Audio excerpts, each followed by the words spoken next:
প্রিয় শিক্ষার্থী বন্ধুরা, এখন আমরা আলোচনা করব ডাইলেকট্রিক হিটিং নিয়ে। তো ডাইলেকট্রিক হিটিংটা হচ্ছে আমরা এর আগে তোমরা ক্যাপাসিটর সম্পর্কে পড়েছো। ক্যাপাসিটরের যে ক্লাসিফিকেশনগুলো ছিল তার ভিতরে একটা ছিল ডাইলেকট্রিক ক্যাপাসিটর।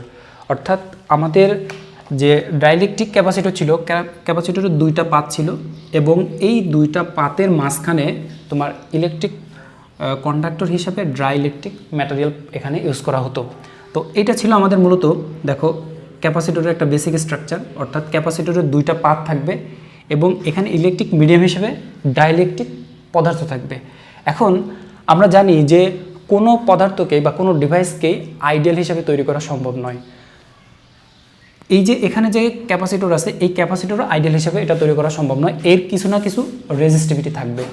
এখন এই যে দুইটা পাতের মাঝখানে যে ডাইলেকট্রিক মিডিয়ামটা ব্যবহার করা হয়, আমরা যদি এখানে সাপ্লাই দিয়ে, সাপোজ এখানে এসি সাপ্লাই দিয়ে, যদি যেহেতু এটা ডাইলেকট্রিক মিডিয়াম হিসেবে ব্যবহার করে, তার মানে এখানে কিছুটা তাপ উৎপন্ন হবে। এখন এখানে ডাইলেকট্রিক মিডিয়াম হিসাবে আমরা যে পদার্থটাকে উত্তপ্ত করতে চাই, ওই পদার্থটাকে যদি এখানে প্লেস করি, তাহলে এই ক্ষেত্রে ওই পদার্থটা উত্তপ্ত হবে। এখন এটা কিভাবে কাজ করে আমরা মূলত এটাই দেখব। তো এখন দেখো, এখানে আমাদের একটা ক্যাপাসিটর আছে, ক্যাপাসিটরের দুইটা পাত আছে। ডাইলেকট্রিক মিডিয়াম হিসাবে আমরা যে বস্তুটাকে উত্তপ্ত করতে চাই, ওই বস্তুটা এখানে ব্যবহার করব। সাপোজ এখানে আমরা একটা ঘনকাকৃতির বস্তু নিলাম, এই বস্তুটাকে আমরা উত্তপ্ত করতে চাই। তাহলে দেখো, আমাদের ঘনকাকৃতি বস্তুর ক্ষেত্রে ঘনকাকৃতি বস্তুর তিনটা ডাইমেনশন থাকে। তাহলে এই ঘনকাকৃতি বস্তুটার তিনটা ডাইমেনশন আছে। দেখো, একটা হলো উচ্চতা, তারপরে একটা হচ্ছে তোমার দৈর্ঘ্যটাকে আমি বললাম এ, এরপরে আরেকটা আছে সেটা হলো প্রস্থ, এই প্রস্থটার নাম দিলাম বি। তাহলে এইরকম একটা ঘনকাকৃতির বস্তু আমরা এখানে রিপ্লেস করলাম এবং আমরা ধরে নিই যে এই ঘনকাকৃতি বস্তুর প্রত্যেকটা বাহুর মান হচ্ছে সমান। তার মানে এখানে আমাদের এইচ সমান সমান এ সমান সমান বি সমান সমান ডেল এল ধরে নিলাম। অর্থাৎ এর দৈর্ঘ্য প্রস্থ উচ্চতা সবগুলোই এখানে সমান ধরে নিচ্ছে। এরপরে আমরা এখানে একটা পরিবর্তনশীল ভোল্টেজ দিলাম। তো এই ক্ষেত্রে আমাদের এখানে যে ক্যাপাসিটরটা তৈরি হলো, এই ক্যাপাসিটরের মানটা কি হয় দেখো। ক্যাপাসিটর, এই যে এখানে যে ক্যাপাসিটেন্স তৈরি হচ্ছে, এই ক্যাপাসিটেন্সের মান নির্ণয়ের সূত্রটা হলো আমাদের 0.0885 ইন্টু 10⁻⁻12 ইন্টু এপসাইলন আর ইন্টু, এরপর দেখো এখানে আমাদের একটা আছে দৈর্ঘ্য, একটা আছে প্রস্থ। তাহলে এখানে এ অথবা বি এর ক্ষেত্রফল, অর্থাৎ আমাদের দৈর্ঘ্য অথবা প্রস্থের ক্ষেত্রফল, আর নিচে হলো এটার পুরুত্ব বা উচ্চতা। তাহলে এখন এই সমীকরণে যদি আমরা মান বসাই, দেখো এই যে এখান থেকে এইটার নাম হলো, আবার এটার নাম দিলাম আমরা এপসাইলন, এখানে আছে এপসাইলন আর। এখানে খেয়াল করে দেখো আমাদের এ বি এর ক্ষেত্রফল, এ অথবা বি এর ক্ষেত্রফল, দেখো আমরা এখানে সবগুলো আমরা ধরে নিছি যে তিনটা ডাইমেনশনই সমান। তাহলে এ অথবা বি এর মান হচ্ছে ডেল এল। আর ক্ষেত্রফল কিভাবে নির্ণয় করতে হয়, ক্ষেত্রফল সমান হচ্ছে দৈর্ঘ্য গুণ প্রস্থ। তাহলে দেখো এখানে আমরা যদি এই বি পার্টটা নিই, দেখো এই বি পার্টের একটা দৈর্ঘ্য আছে, একটা প্রস্থ আছে। তাহলে এটার ক্ষেত্রফল নির্ণয় করলে কি হবে, ডেল স্কোয়ার, আর নিচে পুরুত্ব বা এইচ এর মান এখানে কি, ডেল এল। তাহলে ফাইনালি আমরা এখানে যদি এটা লিখি, তাহলে এপসাইলন, তারপর হচ্ছে এপসাইলন আর, তার সাথে হচ্ছে ডেল এল। তাহলে এখানে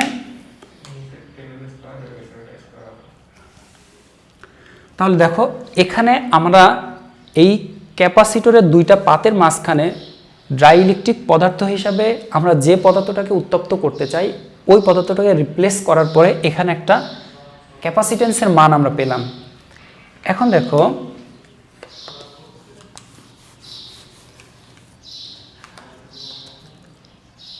এই যে ক্যাপাসিটরটা যদি পিওর ক্যাপাসিটর হয় তাহলে এটার যে ফেজর ডায়াগ্রামটা আছে সেটা কেমন হবে?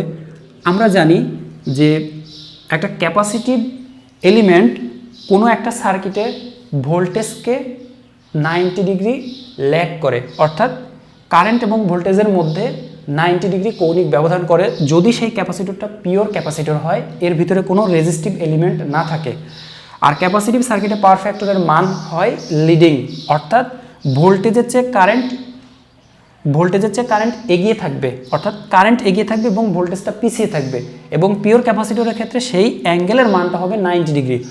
অর্থাৎ দেখো, এটা যদি আমাদের ভোল্টেজ হয়, এটা হচ্ছে আমাদের ডেল ই, তাহলে এটা যেহেতু ক্যাপাসিটর, আমরা ধরে নিচ্ছি পিওর ক্যাপাসিটর, তাহলে এই যে ভোল্টেজ আছে এই ভোল্টেজের চেয়ে কারেন্টের মান থাকবে 90 ডিগ্রি লিডিংয়ে, অর্থাৎ আমাদের কারেন্ট থাকবে 90 ডিগ্রি এগিয়ে। তাহলে এটা হচ্ছে আমাদের কারেন্টের মান। তাহলে দেখো, এটা হচ্ছে আমাদের ভোল্টেজ এবং এটা হচ্ছে কারেন্ট। তাহলে এখান থেকে আমরা রেজাল্টেন্টটা কি পাবো? দেখো, রেজাল্টেন্ট যদি নির্ণয় করতে চাই, তাহলে এটাকে আমরা এই পাশে রিপ্লেস করলাম, এটাকে আমরা এই পাশে রিপ্লেস করলাম, এবং এটা হচ্ছে সামান্তরিক সূত্র থেকে আসে। তাহলে এটা হচ্ছে আমাদের রেজাল্টেন্ট কারেন্টের মান। এখন দেখো, আমরা জানি, প্রথমত আমরা কোনো একটা ডিভাইসকে ডিফাইন করার জন্য আমরা ধরে নিই এটা আইডিয়াল, কিন্তু আসলে এটা আইডিয়াল ডিভাইস তৈরি করা সম্ভব না। যেমন এই ক্যাপাসিটরটাও আইডিয়াল তৈরি করা কখনোই সম্ভব না। তো আমরা এটার ভিতরে সামান্যতম কিছু একটা রেজিস্টিভ এলিমেন্ট আছে, অর্থাৎ এটা পিওর ক্যাপাসিটিভ লোড না বা পিওর ক্যাপাসিটর না। তাহলে এটা যদি পিওর না হয়, তাহলে এখানে দেখো, এই যে ভোল্টেজ এবং কারেন্টের মধ্যে একটা অ্যাঙ্গেল, এটা হচ্ছে থিটা। এখন দেখো, এটা যদি থিটা হয়, তাহলে এই যে আমাদের যে ভোল্টেজের যে রেফারেন্স ভোল্টেজের যে অ্যাক্সিসটা আছে, এইটা কি? এখন এটা হচ্ছে ভূমি। আর ভূমিটা কি হচ্ছে? ভূমিটা হচ্ছে আমাদের বাস্তব অংশ, আর লম্বটা হচ্ছে আমাদের কাল্পনিক অংশ। এটা হচ্ছে জটিল সংখ্যার ক্ষেত্রে। তো তাহলে দেখো, যেহেতু এটা হচ্ছে আমাদের ভূমি, তাহলে দেখো, এই যে আমাদের যে কারেন্টের যে রেজাল্টেন্টটা পেলাম, এটাকে যদি আমরা দুইটা অংশে ভাঙি, তাহলে কি পাবো? ভূমির উপাংশে পাবো হচ্ছে আই কস থিটা, এবং লম্ব উপাংশের মান পাবো আমরা আই সাইন থিটা। তাহলে দেখো, আমাদের যখন তোমরা পিওর রেজিস্টিভ সার্কিট পড়াশোনা করেছো, পিওর রেজিস্টিভ সার্কিটে যদি দেখো ভোল্টেজ এবং কারেন্টের মধ্যবর্তী কোনো কৌণিক ব্যবধান থাকে না, অর্থাৎ আমাদের পিওর রেজিস্টিভ লোড হচ্ছে ভোল্টেজ এবং কারেন্ট ইন ফেজে থাকে। অর্থাৎ এটা যদি তোমার ভোল্টেজ হয় এবং এই সার্কিটের প্রবাহিত কারেন্টের মান হবে আই, এবং ভোল্টেজ এবং কারেন্ট থাকবে একই ফেজে, অর্থাৎ রেজিস্টিভ লোডে ভোল্টেজ এবং কারেন্টের মধ্যে কোনো কৌণিক ব্যবধান থাকে না। তাহলে দেখো, যেহেতু আমাদের এই ক্যাপাসিটরটা পিওর ক্যাপাসিটর না, এর ভিতরে কিছু একটা রেজিস্টিভ এলিমেন্ট আছে, তাহলে দেখো, এই ক্যাপাসিটরের টোটাল ভেক্টর ডায়াগ্রাম হচ্ছে এটা। তো এর ভিতরে একটা রেজিস্টিভ এলিমেন্ট আছে, এবং সেই রেজিস্টিভ এলিমেন্ট থাকবে কোথায়? ভোল্টেজের সাথে ইন ফেজে। তাহলে দেখো, এখানে আমরা কারেন্ট থেকে দুইটা উপাংশ পেলাম, একটা হচ্ছে ডেল আই সাইন থিটা এবং ডেল আই কস থিটা। তাহলে এই কস থিটাটা কার সাথে আছে? দেখো তো, আমরা ধরে নিলাম কারেন্টের এই উপাংশটা হচ্ছে আই কস থিটা, তাহলে এইটা আছে দেখো ভোল্টেজের সাথে। এখন দেখো, এই রেজিস্টিভ সার্কিটে আমাদের যে কারেন্টের উপাংশ, এটা আছে ভোল্টেজের সাথে, তাহলে এই উপাংশটা হচ্ছে পিওর রেজিস্টরের জন্য।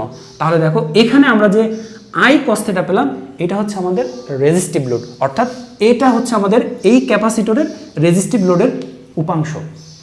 তাহলে দেখো, এইটা হচ্ছে এই অংশটা আমরা পাবো হচ্ছে এই ক্যাপাসিটরের মধ্যে যে রেজিস্টর আছে ওই রেজিস্টরের জন্য।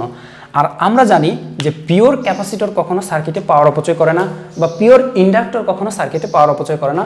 পাওয়ার অপচয় হয় শুধুমাত্র রেজিস্টিভ লোডের কারণে। আমাদের এই রেজিস্টর সার্কিটে পাওয়ার অপচয় করে থাকে। তাহলে দেখো, এখান থেকে আমরা একটা এলিমেন্ট পেলাম, এই যে রেজিস্টিভ এলিমেন্টটা, দেখো এইটা সমান সমান আমরা লিখতে পারি ডেল আই কস থিটা। এরপরে দেখো, এখানে এই যে কস থিটাটাকে আমরা কি বলতে পারি? এটা হচ্ছে আমাদের পাওয়ার ফ্যাক্টর। পাওয়ার ফ্যাক্টরের সংজ্ঞা কি ছিল? ভোল্টেজ এবং কারেন্টের মধ্যবর্তী অ্যাঙ্গেলের কোসাইন মান। তাহলে দেখো, এখানে এই যে থিটাটা হচ্ছে আমাদের কি? ভোল্টেজ এবং কারেন্টের মধ্যবর্তী অ্যাঙ্গেল, তার সাথে কস থিটা। তাহলে এই অংশটা হচ্ছে আমাদের পাওয়ার ফ্যাক্টর, অর্থাৎ এই কস থিটা হচ্ছে পাওয়ার ফ্যাক্টর। তাহলে দেখো, এখানে আমরা কারেন্ট পাবো কিভাবে? আমরা জানি কারেন্ট সমান সমান হচ্ছে ভোল্টেজ ভোল্টেজ ভাগ ইম্পিডেন্স, যদি সেটা এসি সার্কিট হয় তাহলে ইম্পিডেন্স বলবো, আর ডিসি সার্কিট হলে রেজিস্ট্যান্স বলবো। তাহলে দেখো এখানে কারেন্ট সমান সমান পাচ্ছি আমরা ভোল্টেজ ভাগ ইম্পিডেন্স, আর ইম্পিডেন্স বলতে আমাদের এটা হচ্ছে capacitive circuit, that means Z-C অথবা এক্স-সি। আর দেখো এই কস থিটা সমান সমান আমরা বলতে পারি পাওয়ার ফ্যাক্টর।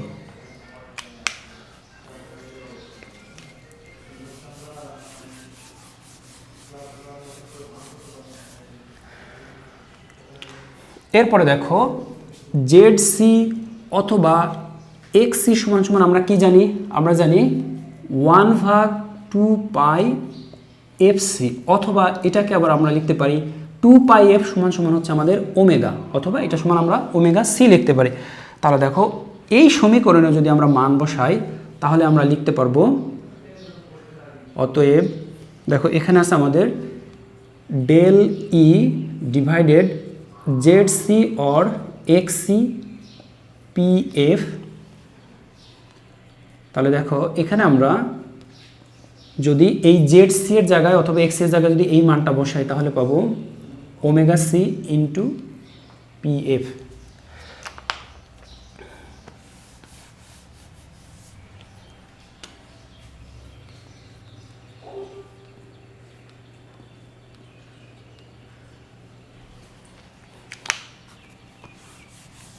তাহলে দেখো এখন যদি এখানে আমরা এটাকে ক্যালকুলেশন করি তাহলে পাবো ডেল ই ওমেগা সি ইন্টু পি-এফ, অথবা ডেল ই ওমেগা সমান আমরা লিখতে পারি 2πf(c) ইন্টু পি-এফ। দেখো আমরা শুরুতেই এই যে একটা ডাইইলেকট্রিক পদার্থ হিসাবে যদি আমাদের হিটিং এলিমেন্টটাকে আমরা ওখানে প্লেস করি তাহলে আমরা যে ক্যাপাসিটেন্সের মান পাই, ক্যাপাসিটেন্সের মান ছিল এটা। তাহলে দেখো এখান থেকে যদি আমরা সি এর মানটা বসাই তাহলে পাবো ডেল ই 2πf, এবং আমাদের সি এর মান হলো এপসাইলন আর ইন্টু ডেল এল, এবং তার সাথে আছে পাওয়ার ফ্যাক্টর। এখন আসো আমাদের এই সার্কিটে কতটা পাওয়ার অপচয় হচ্ছে আমরা এটা নির্ণয় করতে চাই, অর্থাৎ আমাদের রেজিস্টিভ লোডের কারণে কতটা পাওয়ার অপচয় হচ্ছে, আর ওই পাওয়ার অপচয়টাই হলো কি এখানে উৎপন্ন তাপ। তাহলে আমাদের উৎপন্ন তাপ অথবা পাওয়ার অপচয় পি সমান সমান আমরা জানি VI cos থিটা। তাহলে দেখো এই যে এই মানটা পেলাম আমরা ডেল আই cos থিটা থেকে।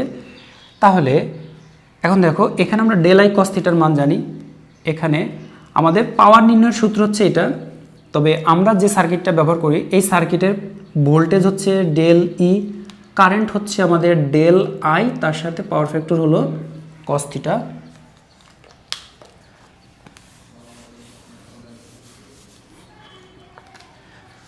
তাহলে পি সমান সমান এখানে ডেল